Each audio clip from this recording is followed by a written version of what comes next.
science in action. Have you ever wished that your favorite food could last longer and be healthier? Today, we are proud to introduce NutriMango. But first, what is GMO? A GMO, or genetically modified organism, is a plant or animal that scientists improve by changing some of its genes. They do this to make food healthier, stronger, or easier to grow. Let's find out why NutriMango could be a great fruit for everyone. Our group chose the mango because many Filipinos love eating it. A regular mango is already healthy. It has vitamin A for healthy eyes, vitamin C to help fight sickness, and fiber to help with digestion. Even though mango is healthy, we wanted to make it even better.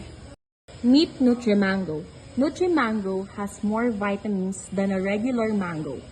It also stays fresh longer, can fight pests and diseases, and can grow better during hot and dry weather.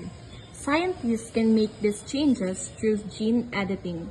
This means they improve the fruit's genes to give it better qualities while keeping its sweet taste. NutriMango can help solve some real-life problems. It can help people who do not get enough vitamins. It can also help reduce food waste because it stays fresh for a longer time. Farmers can also benefit because NutriMango is stronger against pests and dry weather. This can help them grow more mangoes and earn more money. NutriMango has many benefits. It is healthier, lasts longer, and helps farmers grow better crops. But before GMO foods are sold, they should be tested to make sure they are safe to eat. They should also have labels so people know they are buying a GMO food.